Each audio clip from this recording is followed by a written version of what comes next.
Hey everybody, it's Cade. I'm back for another video. So I've been thinking lately about some topics I can go over for video content and material. And I decided I'd like to do a video on the hero's journey. So in this video I just kind of want to explain what the hero's journey is, and I want to articulate it myself. So I found out about the hero's journey, the idea of what the hero's journey is, senior year of high school by a guy named Elliot Hulse. He's a pretty famous YouTuber these days. He started out doing kind of workout, strongman stuff, and now he does more motivational, like spiritual and philosophical things. But anyway, this is the guy that first introduced this idea to me. The man who popularized the hero's journey is Joseph Campbell, as far as I know. So real quick, I just want to give you guys a basic definition of what the hero's journey is. In narratology and comparative mythology, the hero's journey is the common template of a broad category of tales and lore that involves a hero who goes on an adventure and in a decisive crisis wins a victory and then comes home changed or transformed. So the key idea here is something coming full circle. The start point of the journey is also the finish line of the journey. And that's something interesting I want you guys to think about as we go through this. Overall, I think the hero's journey is just a great metaphor for life.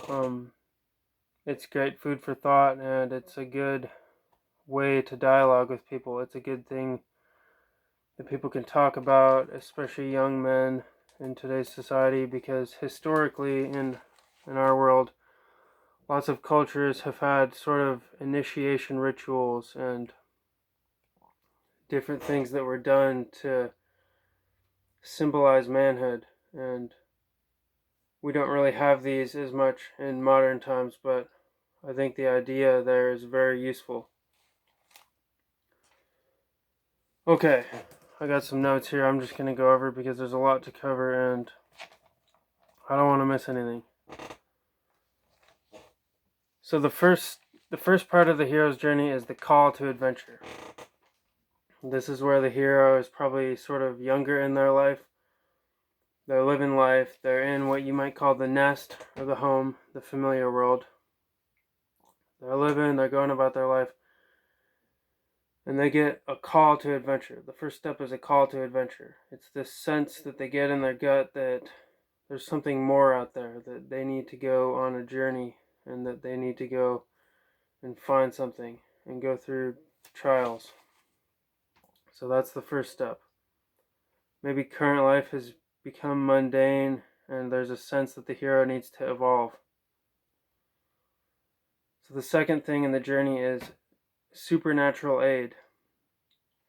To me, this is when the hero discovers something transcendental, some sort of creator, the divine, something metaphysical, something bigger and larger and beyond the hero.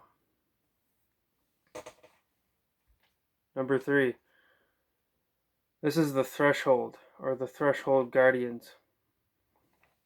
So this is the point in the journey where the hero is on the edge of the known and has a choice to step into the unknown. At this point, the hero is probably thinking in their mind, they're having feelings of thought, they're having feelings of doubt, unbelief, uncertainty, and fear. They're not sure of what lies ahead, but eventually they make the choice to go into the unknown. And that brings us to our fourth step. So after the hero goes into the unknown, they're met with challenges and temptations. For every challenge the hero meets, there's a temptation, and this might go something like questioning the hero's sanity, or he's wondering if he can really do this or not. For every challenge, there's just always some kind of uncertainty or some kind of doubt. This is where the hero's self-talk really becomes important, and at this point the hero in most stories, finds some kind of mentor or helper. This is a figure that will constantly outline the hero's strengths and give them helpful advice in the coming journey. After challenges and temptations, the next step for the hero is to encounter the abyss, and this is where they have a revelation. So in the journey, the abyss is basically a place of nothingness for the hero. To me, this means that the hero has no reference points. There's nothing familiar. He doesn't know where he is. He's pretty much just in the desert. He doesn't know how far he's gone. He doesn't know how far he needs to go. But more or less, the idea here is that the hero must go through an ego death in order to succeed or to move on in their journey. So the identity of the hero, who they used to be, has to go through a total fundamental transformation. And this is what I like to call the revelation. This is the revelation point where their old self dies and their new self is born. That's when they have this revelation. They're completely changed and they make it out of the abyss with this new revelation and knowledge.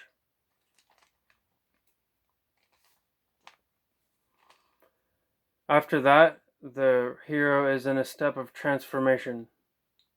And for me, I like to break this word down into 2 words for a deeper understanding. I like to take the word transformation and have it be 2 words, the first word is trans and the second word is formation. So I would define trans as across or beyond, and then formation is the manner in which something is arranged. So the hero's fundamental arrangement is changed. It's gone beyond. He is completely transformed. And then after that, the hero goes through atonement. And once again, I like to break this word down too. I like to break it down into 3 words.